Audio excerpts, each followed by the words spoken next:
Se tem algo que eu ensino para os meus alunos, seja em curso de teologia, seja em seminários apologéticos, é o seguinte: nunca aceite uma citação isolada feita por um membro de seita.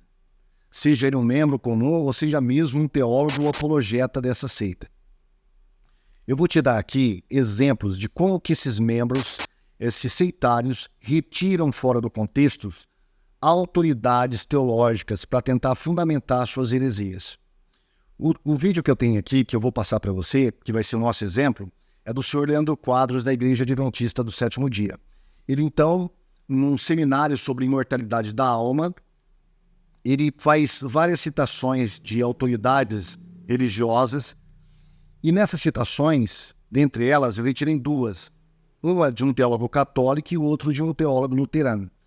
E nesse seminário, a gente tenta provar que a imortalidade da alma, na verdade, tem origem pagã, é antibíblica. E que, na verdade, a alma somos nós. E não existe uma sobrevivência da alma após a morte do corpo ou do espírito. Então, a partir do momento que ele fala isso, ele já cita esse teólogo católico como se estivesse dando base para a heresia aniquilacionista, ou a heresia de que o homem morreu, morre a sua alma junto. Vamos analisar esse vídeo e daqui a pouco nós voltaremos. Alma na Bíblia significa uma pessoa viva. Não é uma entidade imaterial que sobrevive fora da matéria. Então, isso é muito importante você ter em mente. Veja, por exemplo, esse comentário aqui de um erudito católico chamado Dom Wustan Mork. Olha que comentário interessante desse erudito católico. Adão não tem alma, ele é alma. O corpo, longe de ser dividido de seu princípio vital, é a alma visível. Que interessante, esse erudito católico reconhece esse significado bíblico do termo alma. Ele explica aqui que alma na Bíblia, que o ser humano, o corpo do ser humano é a alma na sua forma visível, né? Alma é o ser vivo. Olha esse outro comentário aqui de Konrad Bergendorf, é um teólogo e historiador luterano. Antes eu citei um católico, agora eu cito aqui um luterano. Para você ver uma coisa, cada vez mais os eruditos têm abandonado a crença na imortalidade da alma. Fique bem atento a isso e você vai ver isso aqui ao longo do seminário. Olha o que disse agora Bergendorf, esse teólogo erudito luterano. Que Deus ajuntou, filósofos e teólogos não deveriam separar. Corpo e alma, não é? Mas esses têm sido culpados de divorciar os corpos e as almas dos homens que Deus criou como um por ocasião da criação. Olha que interessante.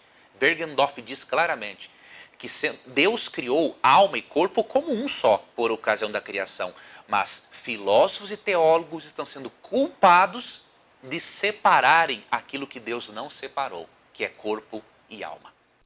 Agora vamos dar uma olhada realmente no que crê o senhor Wustan Mork, que é esse teólogo católico citado pelo senhor Leandro Quadros. Você percebeu que o Leandro Quadros não coloca referência ali na tela. Ele coloca apenas a citação e o nome da pessoa. Talvez tentando, não sei, tentando esconder para que alguém pudesse verificar e chegasse à conclusão que ele tirou esse homem fora do contexto. Não sei, estou supondo isso. Agora, no livro The Biblical Meaning of Man, que é um livro onde ele vai tratar sobre essa questão da alma do ser humano. E ele vai falar sobre a crença dos judeus e a crença de Jesus nessa época. E vai ser completamente diferente do que o senhor Leandro Quadros citou ele, como ele foi citado naquele vídeo sobre a imortalidade da alma. Vamos dar uma lida aqui, olha. A crença de que a psique é separada da sartre depois da morte e vive em um lugar de recompensa ou punição era amplamente aceita no tempo de Cristo. Ponto final. Podemos deduzir isso das palavras de Cristo em Mateus 10:28. Então ele fala que essa crença que existia na época de Cristo foi reproduzida pelo próprio Cristo. Ele cita Mateus 10:28. E a passagem paralela de Lucas 12:4-5. A história que ele contou do rico e do pedinte Lázaro, depois de suas mortes, é tipicamente hebraica do período. E ele continua. Primeiramente, cada um é enviado para um lugar de recompensa ou punição, uma crença comum da época. Então, cada um deles é apresentado como uma pessoa e com o corpo. A história toda está na tradição da Nefesh. Os dois personagens não são de modo algum Refaíns ou sombras. Psirrais separadas dos mortos são explicitamente mencionadas em Revelação. Prestou atenção? A psique separada dos mortos é mencionada em Apocalipse. Que parte de Apocalipse? Ele vai citar. Vi debaixo do altar as almas psirrás, daqueles que haviam sido mortos por causa da palavra de Deus e do testemunho que deram. Vi as almas psirrás dos que foram decapitados por causa do testemunho de Jesus e da palavra de Deus. E aí ele continua. Novamente aqui, as almas em questão dificilmente são aquelas entidades separadas da filosofia grega. Ao invés disso, possuem vozes e vestem roupas brancas. Isso é interessante. Então, ele faz uma diferença entre o que acreditava a filosofia grega a respeito da alma e da sobrevivência dela após a morte e a crença cristã da sobrevivência da alma após a morte. Podemos concluir desses textos e das atitudes convictas que eles presumem que a psique, depois da morte, foi considerada uma pessoa e ainda que separada da sarxoma, ou seja, do corpo e da carne, continuava tão relacionada a ela que continuou sendo apresentada como possuindo algum tipo de corpo. Então aqui ele deixa bem claro que a psique, ela sobrevive e ela pode ser separada da sarxoma, ou seja, do corpo, bem totalmente o contrário do que disse o senhor Leandro Quadros. Mas o Leandro Quadros ele não para por aí, ele continua citando outro teólogo. Esse teólogo luterano, eu não encontrei uma referência da obra original dele. Existe a obra, mas não existe uma citação que a gente pode ter acesso. Onde que eu encontrei essa citação que o Leandro Quadros fez? Num livro de Samuel Bacchiocchi, que é teólogo e historiador da Igreja Adventista, no livro Imortalidade ou Ressurreição, onde ele tenta provar que a imortalidade da alma é uma crença pagã, uma crença antibíblica. E ele faz a citação desse teólogo luterano. Só que o Leandro Quadros ele pegou partes pequenas dessa citação que o Bacchiocchi citou ali no seu livro. E foi daqui que ele retirou aquela, talvez uma boa parte desse tal seminário de imortalidade da alma que ele deu anos atrás. Bom, diz assim a citação no livro de Bacchiocchi. Os evangelhos não fornecem base para uma teoria de redenção que salva as almas separadas dos corpos a que pertence. O que Deus uniu, filósofos e teólogos não deveriam colocar separado, mas eles foram culpados de divorciar os corpos e as almas dos homens que Deus fez na criação. E a sua culpa não é diminuída por seu apelo, que assim a salvação seria facilitada. Até que tenhamos uma teoria da redenção que atende a toda a necessidade do homem, não conseguimos compreender o propósito daquele que se encarnou para poder salvar a humanidade. O que ele está dizendo aqui? Que a alma não sobrevive à morte do corpo, que o espírito não sobrevive à morte do corpo? Não. Ele está dizendo que a nossa concepção de redenção da alma não pode se relacionar com a filosofia grega, que acreditava que o corpo era uma maldição e que a alma sobreviveria à morte do corpo eternamente no céu, próximo a Deus. Isso está errado. Jesus veio redimir espírito, alma e corpo, conforme Paulo ensina aos Tessalonicenses. Então, tudo é redimido. A nossa completa redenção só será completa quando o nosso corpo for transformado, a mortalidade for assumida pela imortalidade. É isso que ele está dizendo. E ele não está indo contra o conceito de que uma entidade que sobrevive à morte do corpo possa existir. Não é isso que ele está falando. Mas o senhor Leandro Quadros, assim como o Bacchiocchi, retirou esse teólogo fora do contexto. Mas não foi só ele, não. Nós temos também Oscar Cullmann.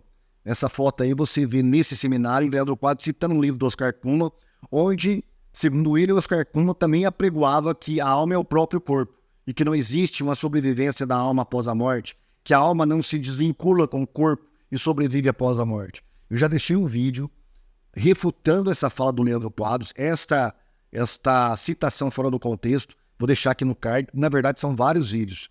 Eu vou deixar no card aqui para você ver como que eu respondi ao Leandro Quadros nessa questão do Oscar Cullmann, Ele também retirou os carcoma fora do contexto. Mas não foi só ele que fez essa lambança de tirar as pessoas, autoridades, teólogos, historiadores fora do contexto. Arnaldo Cristianini, um apologeta adventista do sétimo dia, já falecido, também fez isso, com um historiador protestante chamado Williston Walker. No livro Sutilezas do Erro, Arnaldo Cristianini ele vai citar de forma truncada uma passagem do livro História da Igreja, do Williston Walker, onde ele fala que algumas crenças judaicas do primeiro século, na verdade, vieram da religião persa. Mas ele vai ser seletivo. O que ele vai fazer? Ele vai pegar apenas a parte que é interessante para ele, que é quando fala sobre a ideia de espíritos bons e maus e a ideia de punição eterna. Só isso. Só que o historiador protestante, ele não fala só isso. Mas o que o Cristianini fez? Suprimiu, condensou e colocou seletivamente apenas aquilo que ele queria para condenar a sobrevivência da alma após a morte e condenar o inferno de fogo. Vamos dar uma olhadinha. Ele diz assim, olha, também o Otávio Williston Walker, em sua obra de História Eclesiástica, falando da ideia da imortalidade natural, registra: os fariseus ensinavam a existência de espíritos tanto bons como maus, opinião que recebeu grande impulso das ideias pérsicas. Acreditavam os fariseus no galardão e suplício eterno, ideias que tiveram grande desenvolvimento nos 2 séculos antes de Cristo. Os discípulos de Cristo saíram da camada religiosa imbuída destas ideias. Que ideias? Que a alma sobrevive à morte no corpo e que existe um inferno de punição eterna. Agora vamos ver na obra original do Walker o que ele fala de fato. Eles, fariseus, defenderam certas crenças populares que se haviam desenvolvido naturalmente a partir da experiência religiosa judaica desde a época do exílio. Eles se apegaram fortemente à existência de bons e maus espíritos, isso aí foi citado realmente pelo Cristianini, mas olha o que o Cristianini não citou. E a doutrina sobre os anjos de Satanás, a qual era parcialmente o produto da influência persa. Isso ele não citou. Por quê? Porque eles acreditam na existência de Satanás e dos anjos, sem nenhum problema. Mas o Walker vai continuar. Da mesma forma, eles ensinavam a crença na ressurreição do corpo. Quem ensinava? Os persas.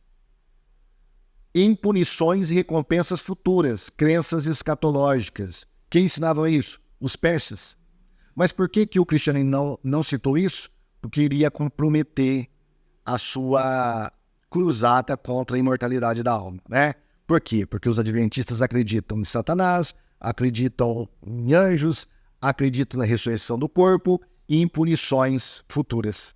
Mas isso foi suprimido na citação do Cristianini, que juntamente com essas esperanças messiânicas floresceram no período intenso e problemático dos 2 séculos antes do nascimento de Cristo. Bom, aqui você teve então um show, um exemplo de como retirar teólogos e historiadores protestantes fora do contexto. Primeiro por Leandro Quadros e agora com Arnaldo Cristianini. Então, se você estiver ou dialogando ou lendo alguma obra de alguma seita, seja ela adventista, católica, espírita, Testemunho de Jeová são mestres em fazer isso, né? E geralmente nas literaturas da Testemunho de Jeová, quando eles citam algum teólogo evangélico para tentar dar base às heresias deles, sempre vem os 3 pontinhos. Eu sempre advirto os meus alunos, olha, cuidado com os 3 pontinhos nas citações, nas brochuras, nos livros das Testemunhas de Jeová, porque com certeza ali tem alguma citação importante que foi suprimida. Então, se você estiver lendo literatura de seita, se você estiver dialogando com algum adepto de seita, não aceite citações isoladas. Vá na fonte primária, vá na fonte original, veja o contexto. E com certeza, na maioria das vezes, eles retiraram do contexto esses autores. Tá bom? Se você gostou desse vídeo, deixa o seu like costumeiro, né? Deixe o seu comentário aqui embaixo. Se você tem alguma experiência nesse sentido também com adeptos de seita, se você já leu algum livro que eles retiraram do contexto, depois você foi procurar e viu que realmente eles deturparam o pensamento original daquele autor, deixe o seu comentário aqui embaixo também. Se você não é inscrito, se inscreva no nosso canal e divulgue esse vídeo para os seus amigos, para a sua igreja, enfim, para que eles possam ser abençoados.